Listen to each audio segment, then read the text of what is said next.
Bom dia pessoal, tudo bem com vocês? Hoje a gente vai iniciar aí uma aulinha sobre termoquímica. Eu vou começar por termodinâmica e aí a gente vai adiantar para termoquímica, tá bom?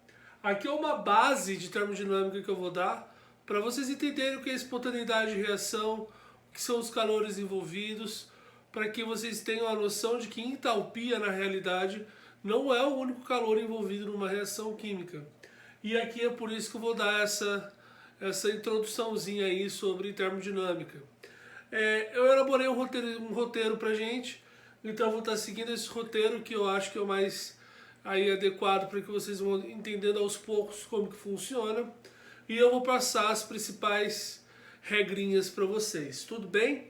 Nesse caso eu não vou colocar muitos exemplos, vou me preocupar mais com a parte teórica e com a questão dos exercícios. Se sentirem dificuldade, é só me procurar aqui mesmo no canal ou em outros lugares para quem tiver meu contato. Tá bom? Vamos lá então. Termoquímica. Vamos começar com termodinâmica. Nós temos basicamente três leis na termodinâmica. A primeira lei, a energia de um sistema isolado é constante, ou seja, o universo permanece com energia constante, que é chamado princípio da conservação da energia. Tudo bem? Isso daqui pode ser representado dessa forma. A variação de energia sempre vai ser zero, porque se a energia é constante, ela não deve variar. A energia final e a energia inicial, a subtração entre eles tem que ser igual a zero, certo? Ou seja, energia no início tem que ser igual à energia no final. Por isso que é a conservação da energia. A segunda lei é a lei da entropia. A entropia tende a um máximo, a entropia do universo, tende a um máximo. O que é entropia? Entropia é o grau de desordem de um sistema. O sistema ele tende a ficar desorganizado, a ficar um sistema caótico. Tanto é que, se você fosse, por exemplo, imaginar sólido, líquido, gasoso, a entropia de um gás é muito maior do que a entropia de um sólido, porque a entropia do gás, o gás ele tem uma movimentação molecular muito grande, a energia cinética das moléculas e átomos, né, dependendo do seu sistema, ele é muito elevado, ele é muito caótico, certo? Ele ocupa o volume do sistema todo. Então, na realidade, a entropia dele, o grau de desordem de um gás, é muito maior do que o de um sólido, por exemplo. Então, a entropia é o grau de desordem do sistema. E a terceira lei, a entropia dos sólidos cristalinos puros no zero absoluto é zero. Por quê? No zero absoluto, a vibração dessas moléculas ou átomos no sólido cristalino é nula. Portanto, não tem grau de desordem. Por isso que a entropia é zero. Mas uma dica, chegar no 0 Kelvin é considerado impossível. Não tem como os átomos ou moléculas não ter pelo menos um estado vibratório, isso não existe. Senão ocorreria o colapso desses átomos, né, com relação à sua estrutura básica. Não tem como isso acontecer. Tudo bem? E quais são as implicações? A variação da energia, ou seja, final menos inicial é zero, para a primeira lei, e para as outras duas, a variação da energia interna é igual ao calor mais o trabalho. O que é o calor? Calor é energia em trânsito, tudo bem? Trabalho é a capacidade que ele tem de exercer. No caso, pensando no trabalho tradicional, força vezes deslocamento. É a força que ele exerce enquanto ele é empurrado. Isso é trabalho. Para nós, da química, o que vai importar? Pressão constante e variação do volume. Você aplica uma única pressão. Essa pressão ela vai ser constante durante todo o sistema. Mas o volume varia. O êmbolo é solto. Né? Vamos supor, você tem um recipiente e tem um êmbolo que segura. Ele é solto para que o volume possa variar. E quando é aplicado sob uma pressão constante, nós temos o trabalho sendo exercido. Com relação a isso, vamos fazer o estudo de sinais dessas variáveis. Trabalho maior do que zero. A vizinhança realiza trabalho sobre o sistema. compressão, tudo bem?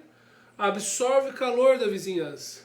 Se o trabalho é menor do que zero, ele libera calor para a vizinhança, ou seja, expansão. Só você imaginar a variação do volume. Se o trabalho é menor do que zero, então significa dizer que você está expandindo o material. Se o trabalho é maior do que zero, significa dizer que você vai estar comprimindo esse material. Tudo bem?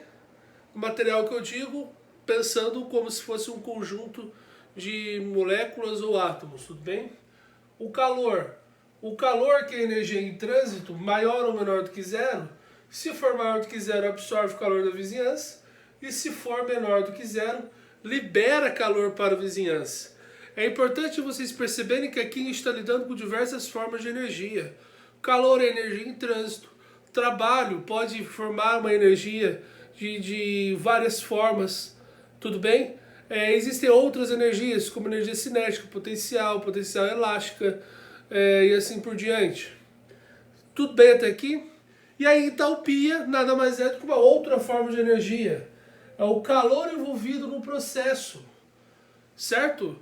Então a entalpia basicamente é a energia que está envolvida durante as reações químicas. É a energia direta de você transformar o reagente em um produto. Detalhe, eu falei que a única energia envolvida não é a única energia envolvida. E a gente vai ver isso por quê?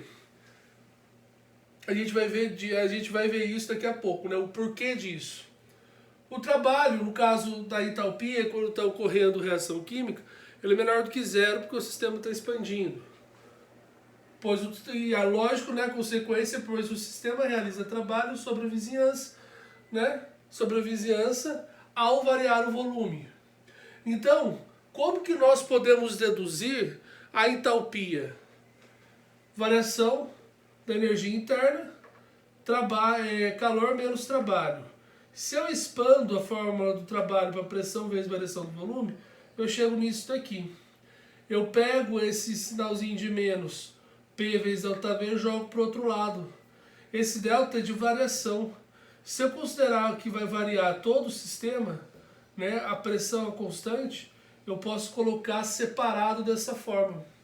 E, por incrível que pareça, a energia interna mais pressão vezes volume, isso é chamado de entalpia. Portanto, a variação de entalpia é o calor do processo. A energia em trânsito do processo. Tudo bem com essa primeira lousa?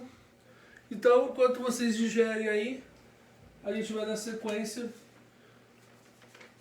Vamos agora entender o que são reações endotérmicas e exotérmicas.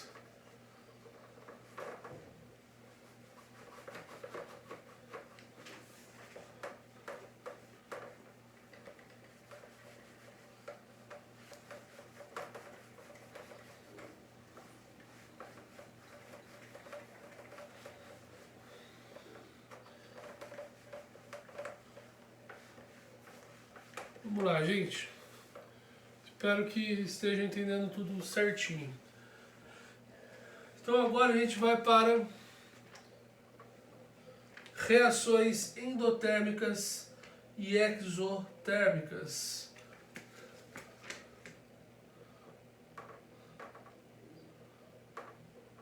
Reações endotérmicas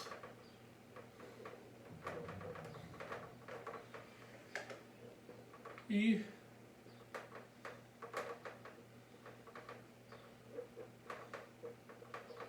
exotérmicas. Vamos desenhar dois gráficos básicos aqui para que vocês possam entender perfeitamente como que acontece isso.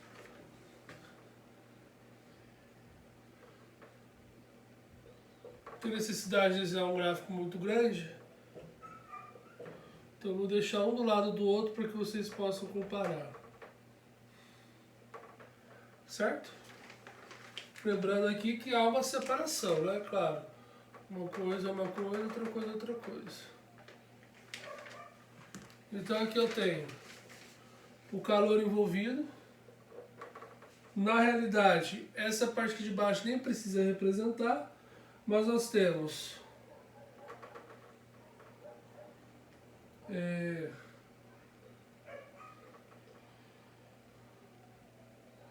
tentando deixar o mais caprichado possível.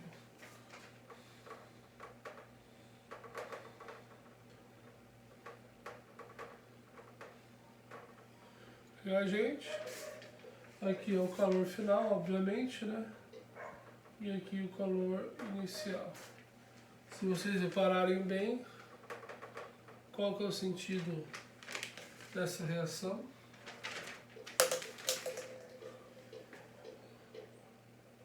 O sentido dessa reação ela é para cima. Ela é para cima. Certo? Claro que no caso do outro gráfico, se nós invertermos isso, sendo aqui o HI e aqui dos reagentes, e aqui nós tivemos dos produtos, ou seja, aqui vai ser o meu HF. Então o sentido dessa reação ela é para baixo. O sentido dessa reação ela vai ser importante pelo seguinte.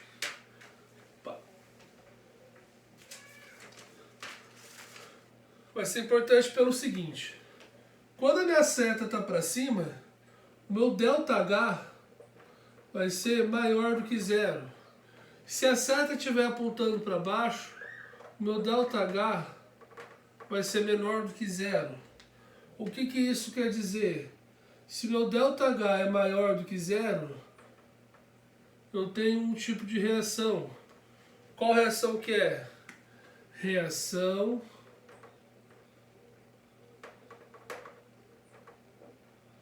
endotérmica.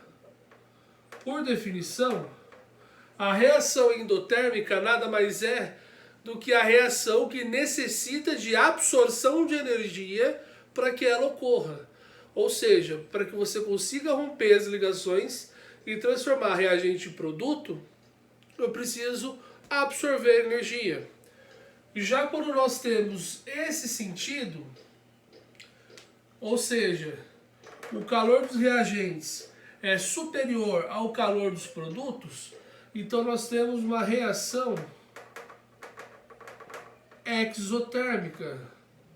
Por quê?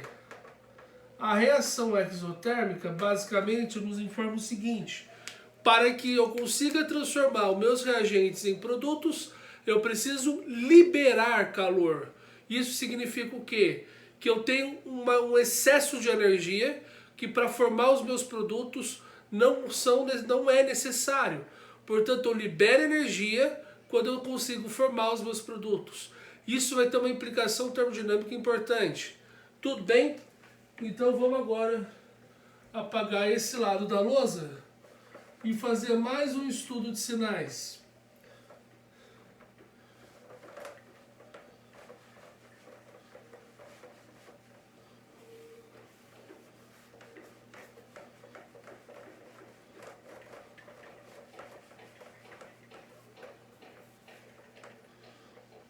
Importante vocês perceberem que, como eu estava falando de energia, aqui já entra o estudo energético, né? De reações envolvendo gráficos.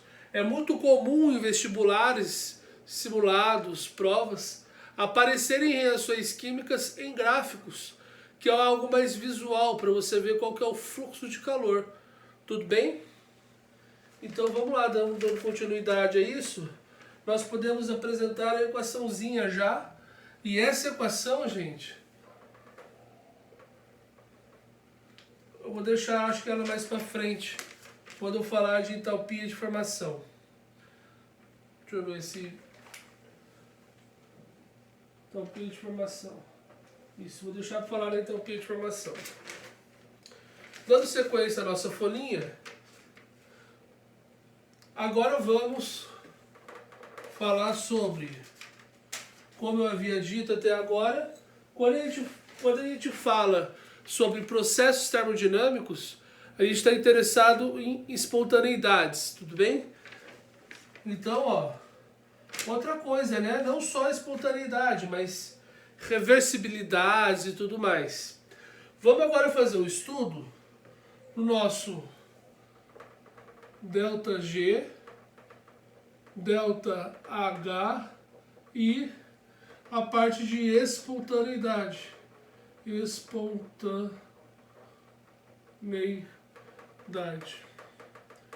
Por quê? Porque é algo bem simples. Nós utilizamos essa equação quando a gente fala de energia livre de Gibbs.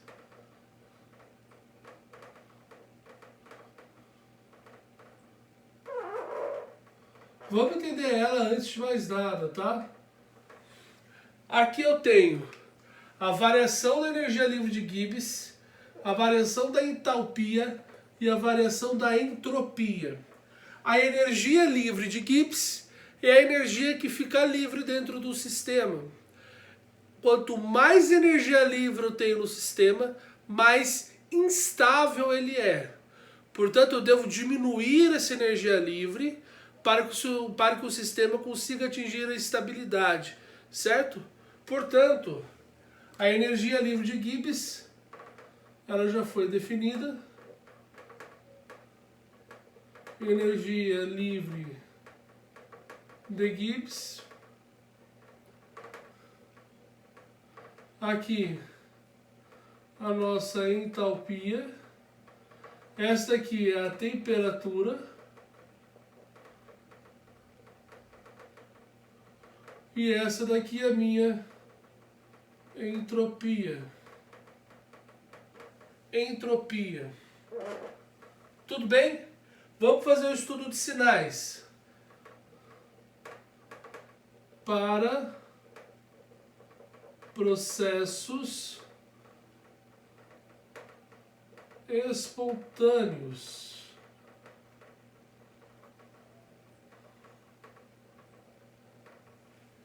Nós vamos ter o quê? O ΔG deve ser minimizado, portanto ele deve ser menor do que zero. O meu ΔH deve ser menor do que zero e o meu ΔS deve ser maior do que zero. A espontaneidade principal é para a minha energia livre de Gibbs ser a menor possível. Para que isso aconteça, eu tenho que garantir esses dois casos. Na realidade, se você pensar em maior e menor, já é suficiente. Mas, de uma forma geral, desse jeito fica mais fácil de enxergar. Eu devo diminuir minha energia livre e para isso o meu ΔH e o meu ΔS tem que obedecer essas regrinhas. Interessante perceber que a entalpia menor do que zero favorece o processo espontâneo. Por quê? Lembra da forma como eu falei? Entalpia é a energia envolvida nas reações químicas. Se eu preciso liberar energia, significa dizer que a estabilidade é atingida rapidamente. Se eu preciso absorver energia, significa dizer o quê? Que aquele processo ele não é espontâneo, porque ele precisa de energia para que ele ocorra. Essa é a interpretação. Tudo bem? E a entropia é maior do que zero, porque segundo a segunda lei da termodinâmica, como a gente havia colocado, né? Aquelas leis da termodinâmica, basicamente, falam o seguinte: a entropia tende a aumentar.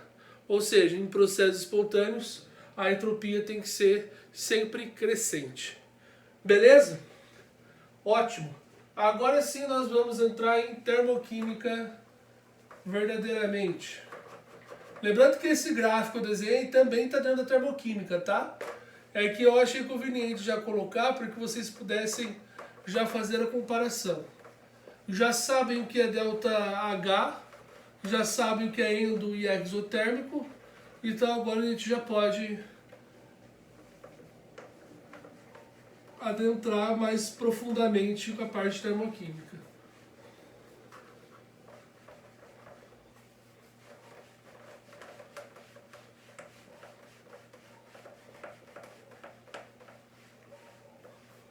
Beleza?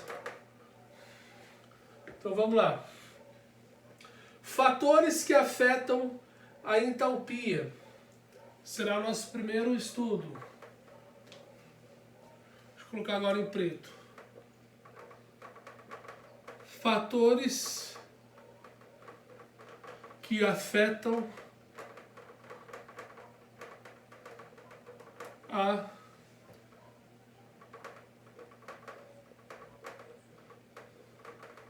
entalpia. Eu listei alguns, vamos ver aqui. Eu listei temperatura, fases de agregação. Então, ó, primeiro, segundo, terceiro, quarto e quinto. Eu coloquei temperatura, fases de agregação,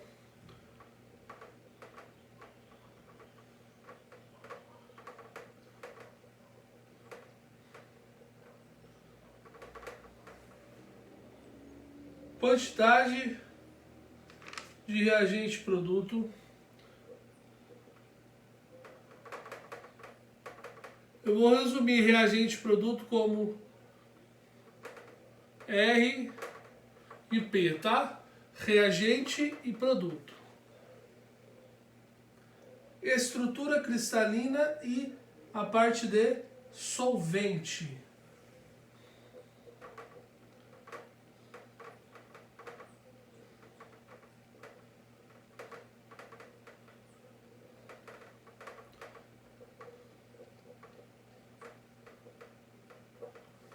Pessoal, temperatura nem preciso dizer, né? Se eu aumento ou diminuo, vai nos dizer se eu vou ter absorção ou liberação de calor. Se um processo ele é favorecido pelo aumento de temperatura da reação, significa dizer que ele vai absorver energia. Para isso eu preciso fornecer energia. Forneço energia aumentando a temperatura. Portanto, é um processo endotérmico. Porém, se o sistema ele é favorecido com a diminuição da temperatura, significa dizer que ele vai liberar calor. Portanto, eu diminuo a temperatura, diminuo a energia fornecida para que ele possa liberar mais calor. Portanto, diminuição de temperatura, reações exotérmicas. Aumento de temperatura, reações endotérmicas. Tudo bem? Continuando.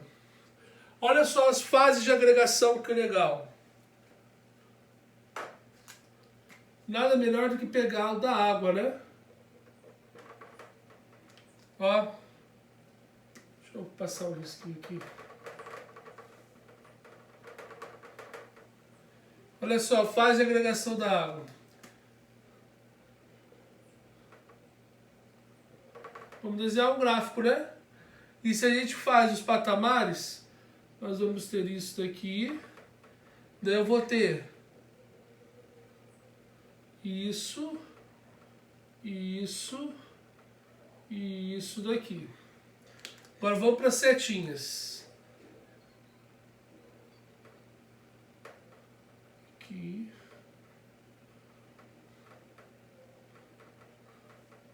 Essa daqui é para água.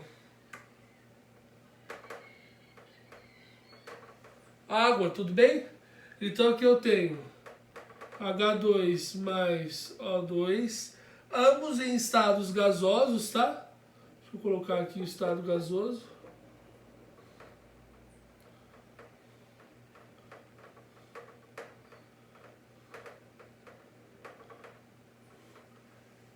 H2 gasoso mais meio de O2 gasoso vai formar o quê? Vai formar água líquida, água gasosa, né? Vamos colocar aqui água, vapor, água líquida e água no seu estado sólido. Beleza? Então o que você percebe? Olha essa implicação, hein? ΔH, estuda água sólida, é maior que o ΔH do líquido, que é maior que o ΔH gasoso. Beleza? ΔH da água sólida é maior que o ΔH da água líquida, que é maior que o ΔH da água gasosa. Beleza? Maior. Vê se você falou, mas não está apontando para baixo? Pensa em módulo, então. Fica mais fácil. Beleza? Então, o ΔH da água sólida é maior que o ΔH da água líquida, que é maior que o ΔH da água gasosa. Então, seguindo aqui o nosso estudo, quanto a espontaneidade, quanto maior quantidade, o ΔH aumenta. Então, o nosso 3. Vou passar aqui, né? Nosso terceiro. É um círculo. Quanto maior quantidade,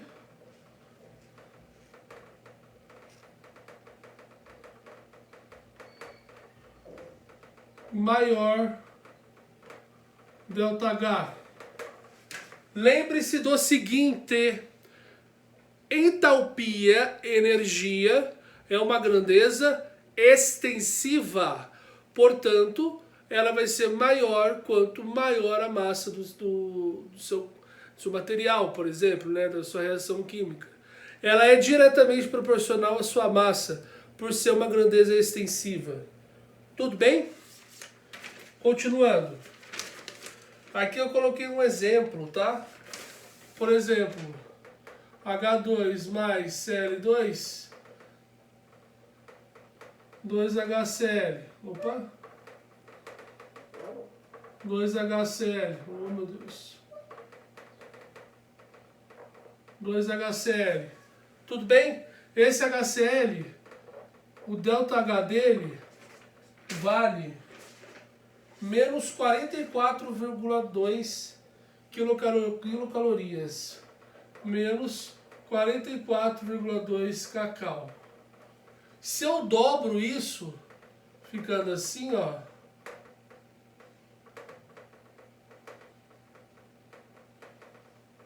o meu ΔH também vai dobrar.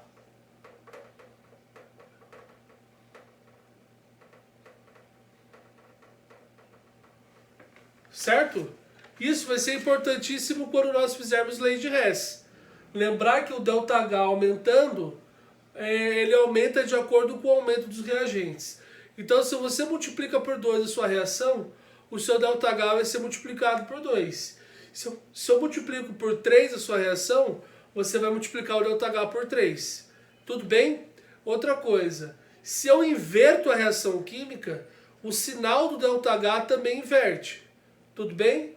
Então ele é proporcional à massa e à ordem da reação química. Se eu inverter, eu inverto o sinal. Se eu aumentar a massa, eu aumento a energia. Beleza? Né? Com relação aos números que eu digo. Agora a forma mais estável possui menor ΔH. Esse é o nosso 4. Então vamos lá. Ainda não precisa apagar a lousa? Então o nosso 4 fala isso, ó. Quanto maior, quanto mais estável,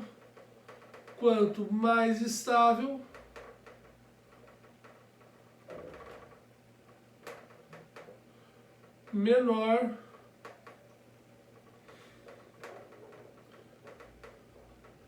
o ΔH. Beleza? O exemplo que eu usei aqui foi do carbono, diamante e o carbono grafite. Então vamos lá. Para a formação do CO2, eu tenho carbono diamante, carbono grafite. E aqui eu tenho a formação do CO2.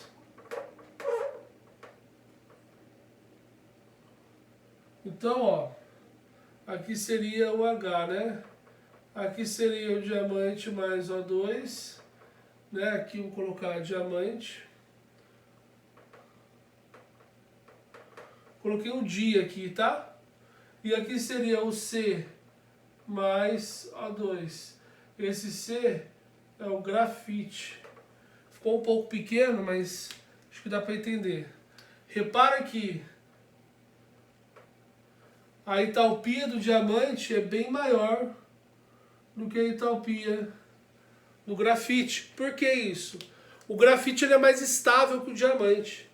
Portanto, o ΔH do diamante ele é maior do que o ΔH do grafite. Inclusive isso é importante para vocês justificarem numa prova, por exemplo, do ITA. Por que o grafite ele é mais estável do que o diamante? Por conta das suas entalpias. A entalpia do diamante ele é menor do que a entalpia do grafite, perdão. Ele é menor do que a entalpia do diamante. Portanto, o sistema é mais estável de ocorrer quando ele forma diamante. E já, quando a gente está falando, ele é mais estável quando forma grafite. Já quando forma diamante, ele precisa de uma energia maior. Logo, para finalizar agora, o grafite é o seu estado mais estável comparado ao diamante.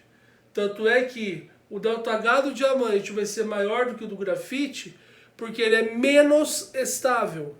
A maior estabilidade ela é alcançada quando temos grafite e não diamante. Por isso o ΔH do grafite ele vai ser menor que o do diamante. Ele é mais fácil de ocorrer. Por isso que o grafite é mais encontrado na natureza. Tudo bem? Acho que agora ficou bem claro, né? Então, novamente, grafite possui um menor ΔH porque ele é mais estável e mais fácil de ser encontrado na natureza. Enquanto que o diamante possui um ΔH maior por ser mais difícil de ser encontrado, por ser menos estável. Quanto mais estável, menor o ΔH. Dentre eles, quem que possui o menor ΔH? O grafite. Por isso ele é mais estável. Beleza? Agora acho que já deu para memorizar bem essa parte. O nosso quinto e último fator, eu vou apagar aqui, tá bom?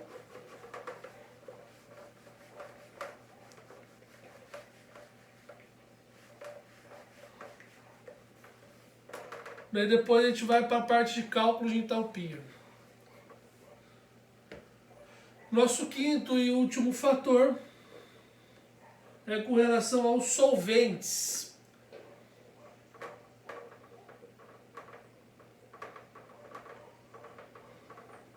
Certo? Com relação ao solvente, não precisa se preocupar. Só colocar o seguinte: geralmente soluções mais concentradas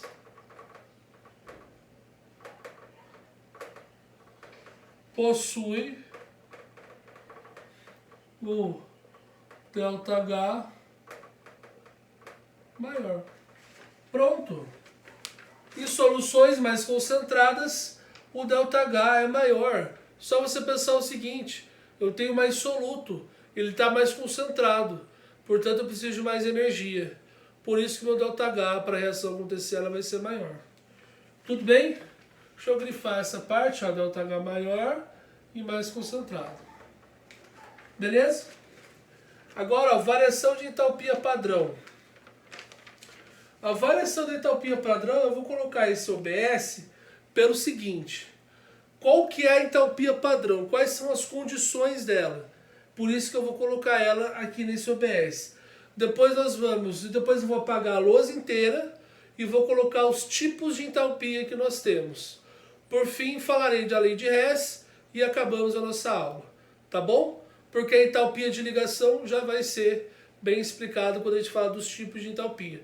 A de formação também, de combustão e até mesmo a entalpia de dissolução que nós vamos abordar. Então vamos lá.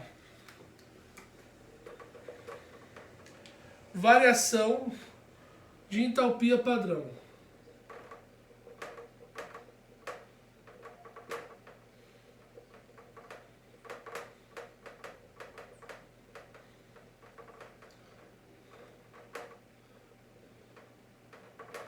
Variação de entalpia padrão, o que nós temos? As condições padrão, né?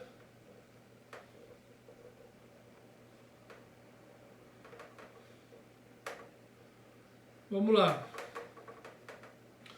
A minha temperatura, 298 Kelvin. A minha pressão, 1 atm. Certo? Isso daqui é a mesma coisa que 760 milímetros de mercúrio. Beleza?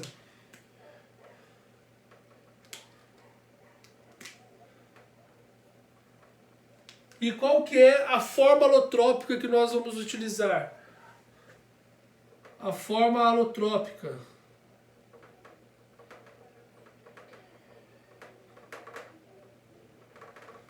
seria a mais estável, claro, né? A gente não vai colocar uma reação para correr se você pegar a parte menos estável. Então a forma alotrópica é a mais estável possível. Lembrando que a alotropia é quando você tem o mesmo elemento químico gerando diferentes substâncias. Tipo carbono, grafite, diamante, grafeno, fluoreno e assim por diante. Beleza? Agora sim, tipos de ΔH. Vou apagar tudo agora aqui. Vou começar por aqui, né? Porque aqui eu acabei de colocar.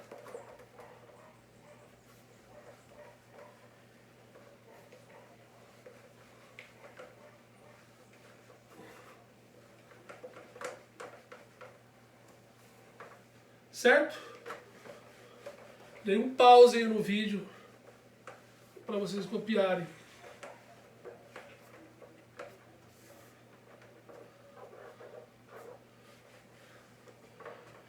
Bom, tipos de entalpia.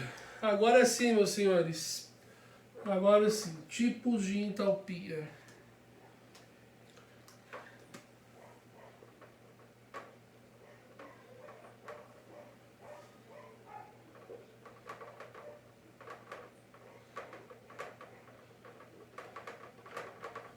Tipos de entalpia. Vamos lá. Ficou um pouco torto, né? Deixa eu arrumar isso aqui.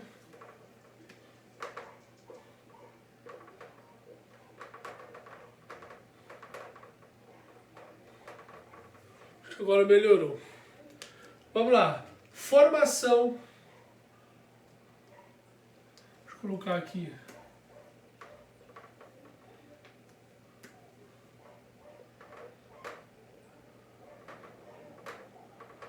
Formação. Depois, combustão.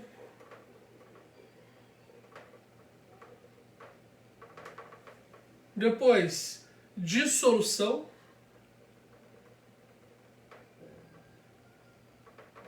E depois,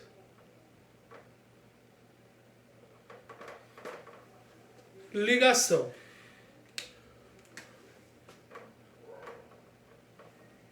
A entalpia de formação, ela também é conhecida como ΔHF, né, o padrãozinho aqui.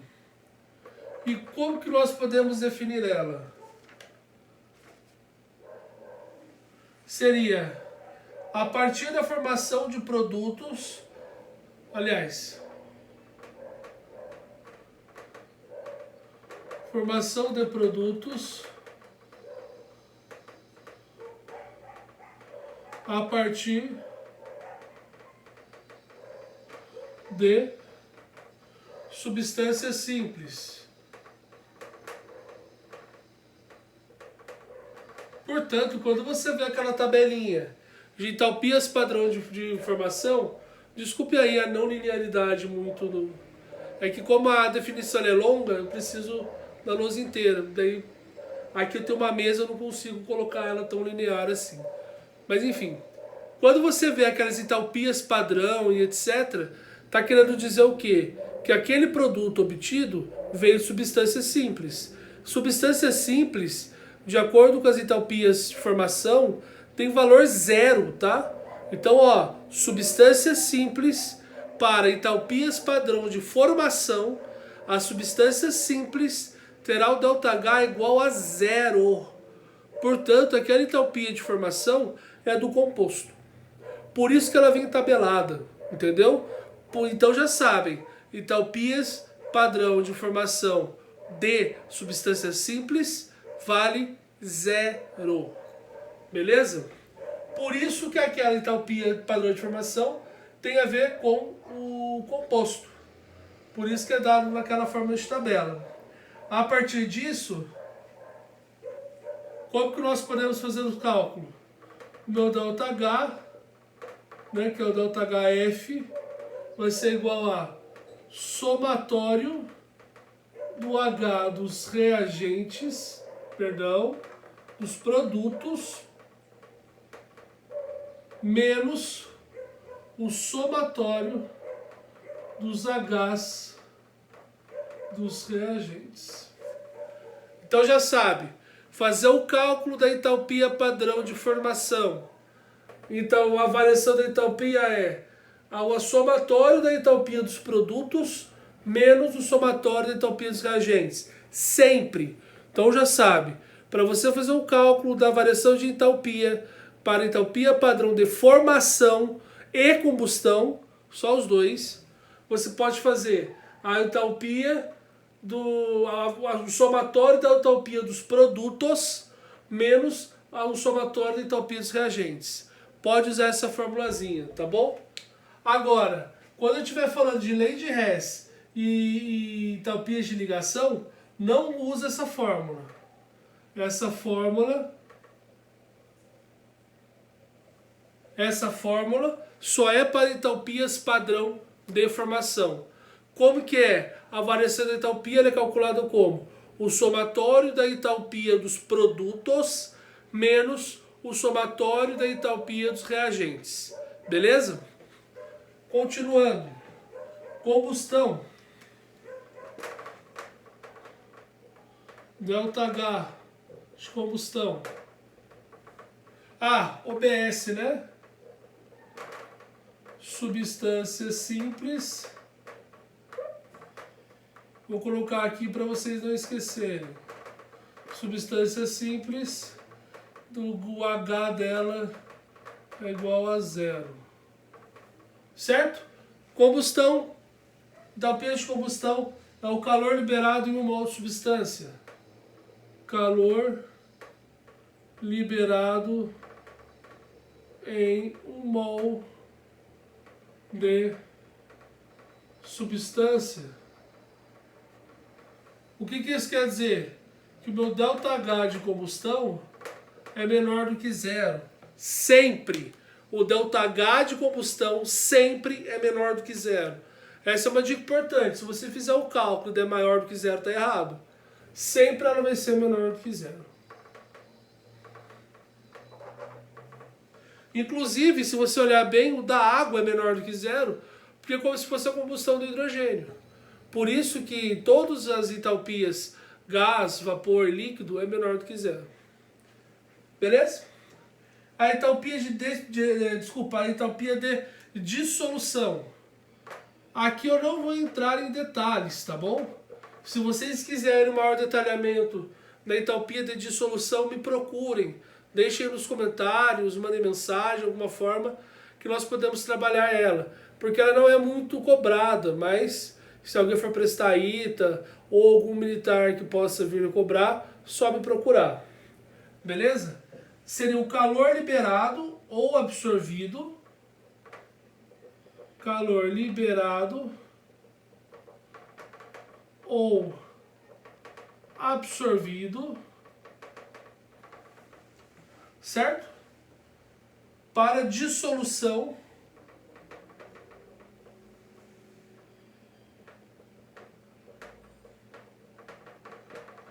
de 1 mol de substância. Beleza? É o calor liberado ou absorvido para a dissolução de 1 mol de substância. Agora o ΔH de ligação, esse é importante, tá? ΔH de ligação. Acho que ele coloca o L maiúsculo, né? Isso. ΔH de ligação, como é que é? É o calor necessário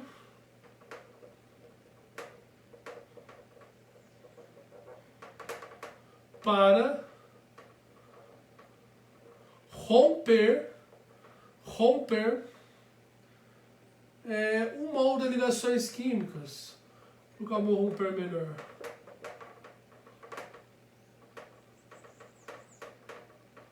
Um mol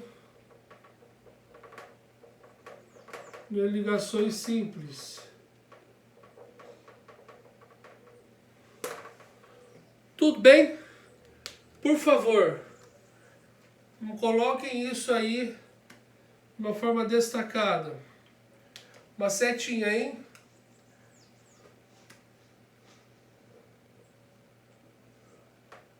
Quebra de ligações. O ΔH é maior do que zero. Formação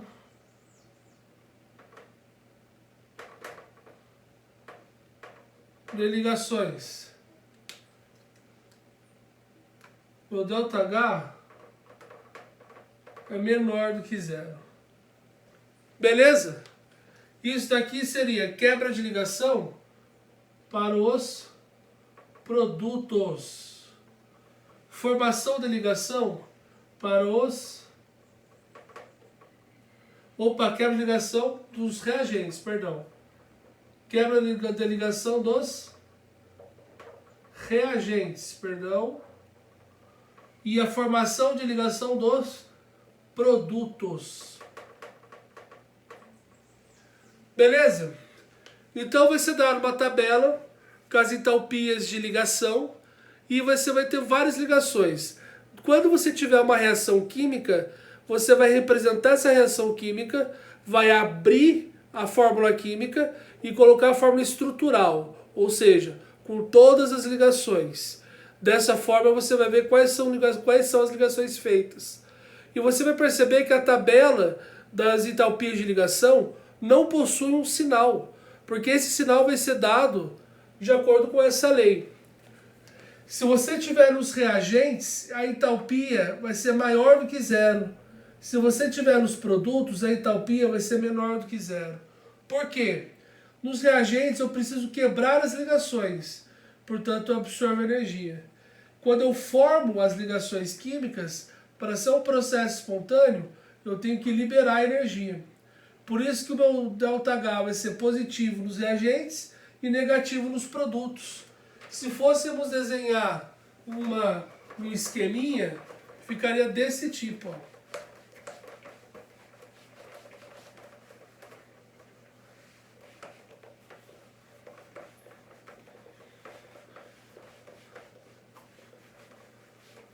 Ficaria desse tipo. Vamos supor A mais B gerando C mais D.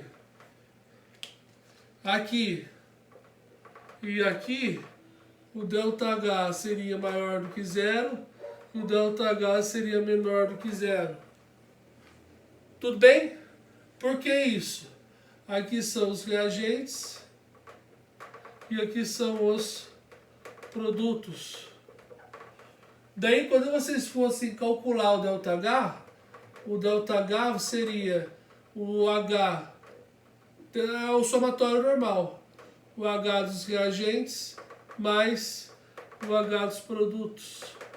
Ah, professor, não inverteu a ordem? Não, porque se eu já estou colocando os sinais na reação, se aqui o sinal é positivo, então vou até colocar aqui, o sinal aqui é positivo e aqui ele é negativo, então não tem problema, basta eu somar normalmente. Negativo para os produtos, positivo para os reagentes. Depois é só eu somar normalmente. H dos reagentes mais H dos produtos. Esse era o detalhe. para a entalpia. Isso aqui é a entalpia de ligação, tá?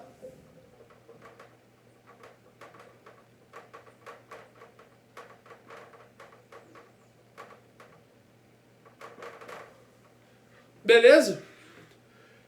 Bom, com relação a isso, energia de quebra, que é dos reagentes, absorve energia, perfeito.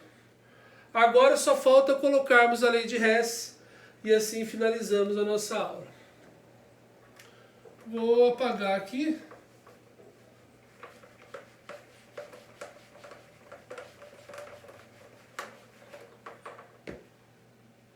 Lei de Hess e finish.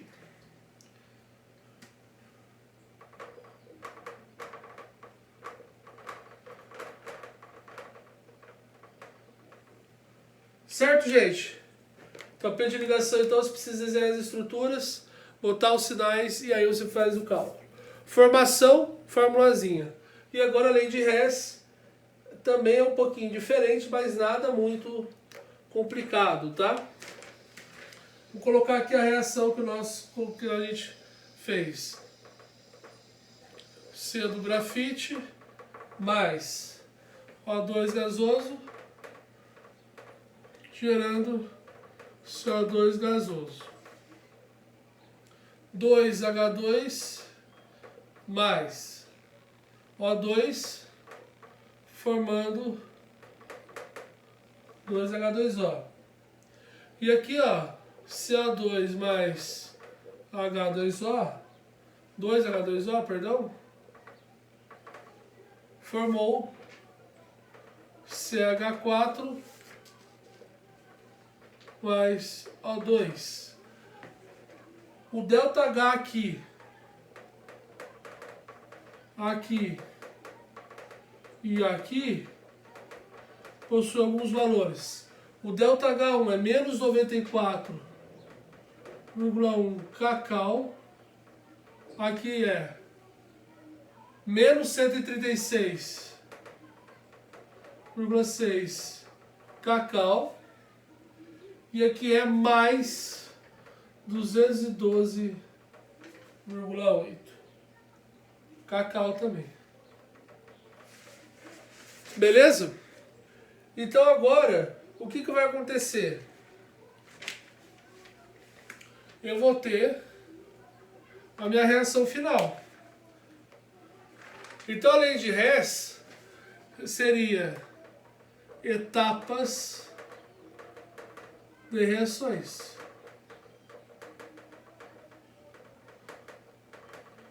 Beleza?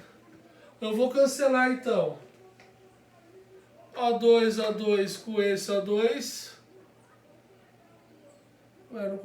Aqui tem 2, né, que eu não pus. Por isso que eu tava achando estranho. Isso. O2 com esse O2, certo? Água com água, CO2 com CO2. Então, o que nós obtivemos? O C do grafite mais 2H2 gasoso formou o CH4 gasoso, certo? O meu ΔH final vai ser o somatório desses ΔHs. Então seria ΔH1 mais ΔH2 mais ΔH3. Quando eu somo tudo, meu ΔH final, aqui é final, tá? Para não confundir com a formação. Então é o ΔH final, que é de final, vai ser igual a menos 179, menos 17,9. Menos 17,9 kcal. Beleza, gente? É isso que eu tinha que passar para vocês. Uma aulinha aí completa sobre termoquímica. Eu acredito que agora vocês vão ter um bom materialzinho aí para revisão. Certo? Detalhes da lei de Hess. Sempre será por etapas, tá? Você tem que observar qual na reação global, que é essa reação aqui, ó, aqui seria a reação final, né? A reação global. A dica para vocês entenderem a lei de Hess, sempre observar quem são os produtos e quem são os reagentes. E com isso trabalhar com as equações das etapas fornecidas. Então você sempre vai orientar a sua lei de Hess de acordo com o produto e com o reagente que tem. Por exemplo, o meu CH4 tem que estar no reagente, e tem que estar no produto. Então beleza, aqui eu não preciso inverter. Porém, se meu CH4 estivesse aqui nos reagentes, eu teria que inverter essa equação para que eu tivesse CH4 nos reagentes. Então o que aconteceria com esse sinal? Trocaria de sinal, ficaria menos. Então, por exemplo, você olha quem está no reagente, quem está no produto e vai adequar as reações químicas a isso. Se for preciso inverter a reação química, ok, pode inverter. Só não esqueçam de inverter o sinal da entalpia. Se for preciso multiplicar por um número, 2, 3, 2 e 3, 2 e 5, não importa. Pode multiplicar, só não esqueça de multiplicar o ΔH também.